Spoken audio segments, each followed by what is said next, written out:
माझे नाव प्रियंका उत्तुरे आहे व माझा आजचा विषय आहे डीप लर्निंग इन ॲग्रिकल्चर. म्हणजेच डीप लर्निंग शेतीमध्ये कसं वापरलं जातं.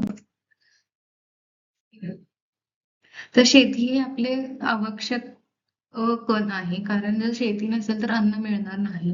आता वेगवेगळ्या प्रकारे आपली शेती केली जाते, तर त्याचा मग क्षमता व कमी खर्चात जास्त उत्पन्न मिळवायचं असेल तर काय केलं पाहिजे, तर आपल्याला स्मार्ट फार्मिंग म्हणजे स्मार्ट शेती ही गरजेची आहे.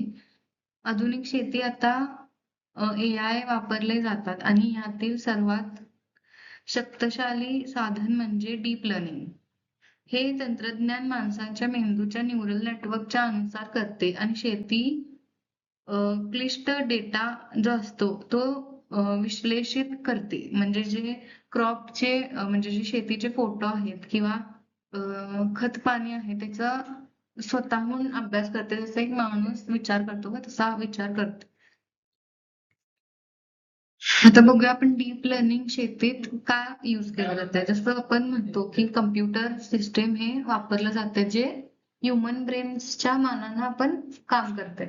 तसंच कम्प्युटर यूज करून आपण शेतकऱ्यांना कसं मदत करणार. तर सिस्टीम मध्ये न्यूरल नेटवर्क हा एक प्रकार आहे.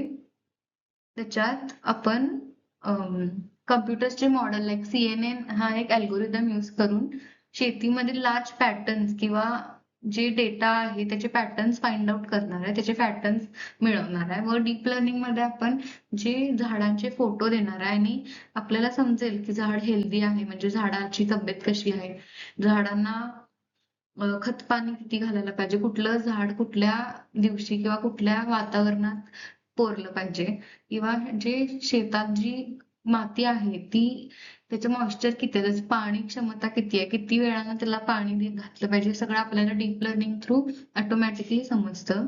म्हणजे साध्या भाषेत सांगता गेलं की डीप लर्निंग हे शेतकऱ्यांचं वेळ, पैसे आणि जे उत्पन्न आहे खतांचं उत्पन्न आहे ते वाढवण्यास मदत करतं. आपण बघूया की हे डीप लर्निंगचे मॉडेल कसं वर्क करते ॲग्रिकल्चरमध्ये. तर पहिली जी क्रिया आहे, पहिली स्टेप आहे ती आहे डेटा कलेक्शन.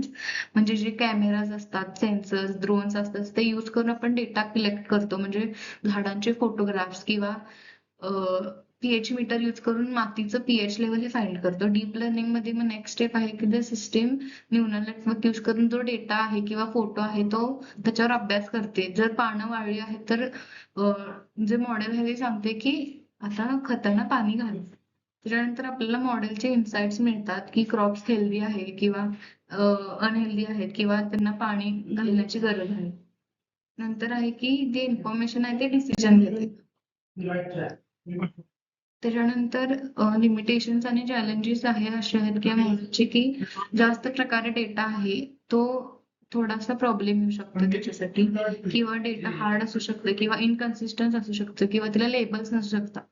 म्हणजे जे झाडांची नाव आहेत ती आपल्याला कळणार नाही. त्यानंतर कॉस्ट आणि कॉम्प्लेक्सिटी खूप जास्त आहे या मॉडेलची. तर आपण बघू शकतोय, आपण जे बघितलं त्याच्यात कसं डीप लर्निंग शेतात यूज केलं किंवा शेतकऱ्यांना कसं मदत होईल बघितलं. तर त्याचे 3 मोठे कारण असू शकते की ग्रेट डेटा सॅक्युरिटी म्हणजे मॉडेल आपलं किती डेटा घेऊ शकते, लेबल डेटा असणं खूप महत्वाचं आहे ह्याच्यात. परत जनरलायझेबिलिटी म्हणजे neural variability of the form, like the model struggles. म्हणजे जर एक्स्ट्रीम नॅचरल व्हेरायबिलिटी असेल की समर मधले क्रॉप्स वेगळे किंवा विंटर्स मधले क्रॉप्स वेगळे, तर त्याचं पण एक त्या मॉडेलची एक अपग्रेड करण्याची क्षमता आहे की, आणि ते काय करते की gap between the sophisticated algorithm म्हणजे आपली नॉर्मल शेती आणि जी मडी रियालिटी जी शेती आहे त्याच्यातलं गॅप बिटवीन जे गॅप आहे ते ब्रिज करायचं ट्राय करतं. थँक्यू.